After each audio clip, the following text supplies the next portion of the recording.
वाकिफ कहाँ ज़माना हमारी उड़ान से, वो और थे जो आसमां से हार गए। हाय गाइस, मेरा नाम है सूरज श्रीवास्तव। एक छोटी सी कहानी। एक बार की बात है, एक 9th स्टैंडर्ड में एक लड़का पढ़ रहा होता है। उसको 12th स्टैंडर्ड की लड़की पर क्रश आ जाता है और उसके बाद उनकी दोनों की बातचीत धीरे धीरे शुरू होती है। धीरे धीरे वो दोस्ती होती है। दोस्ती के बाद वो रिलेशनशिप में परिवर्तित हो जाता है। उसके बाद दोनों की जब अच्छी चल रही होती है तो 1-2 साल बीतने के बाद में लड़का 10th पास आउट कर चुका होता है, लड़की 12th पास आउट करके ग्रेजुएशन में पहुंच चुकी होती है। एक दिन वो दोनों एक पार्क में बैठे होते हैं और बातचीत कर रहे होते हैं कि उसी टाइम पे लड़की के मोबाइल पर एक मैसेज आता है। तो लड़की अपना फोन चुपचाप से उठा करके अपने जेब में डाल लेती है। लड़के को शक हो जाता है। लड़का कहता है कि ऐसा क्या तुम्हारे मोबाइल में था कि तुमने मुझे नहीं दिखाया और उसको अपने जेब में रख लिया। लड़की ने बोला, ऐसा कुछ खास नहीं था, बस ऐसे ही था।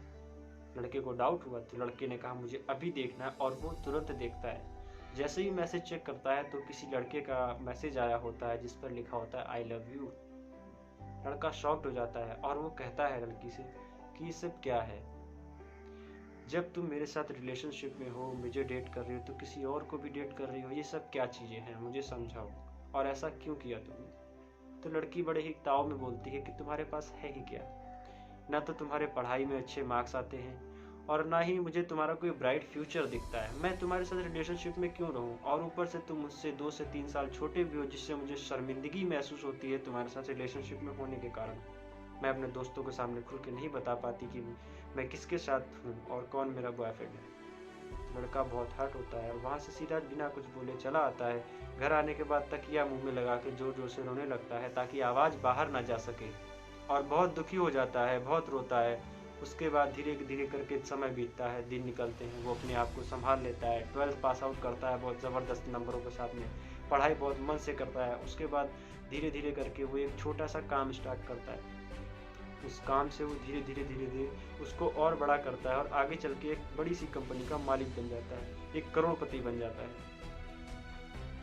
एक दिन वो अपने पूरे जो स्टाफ थी उसको एक पार्टी देता है। कहता है कि आज मैं बहुत खुश हूँ, मेरा बर्थडे है, मैं आप सबको पार्टी दूंगा, तो शाम को सभी लोग आइएगा। तो सभी तैयार हो जाते हैं, शाम को पार्टी होती है, सभी आते हैं। तो जो लड़की ने उसको रिजेक्ट किया था उसका हस्बैंड भी पार्टी में जा रहा होता है क्योंकि वो उसके यहाँ पर एम्प्लॉय होता है। तो लड़की कहती है, मुझे नहीं ले चलोगे क्या। तो वो कहता है, ऑफकोर्स तुमको ले चलूंगा और अपने बॉस से ज़रूर मिलाऊंगा। बहुत ही साफ दिल के आदमी, बहुत अच्छे इंसान है।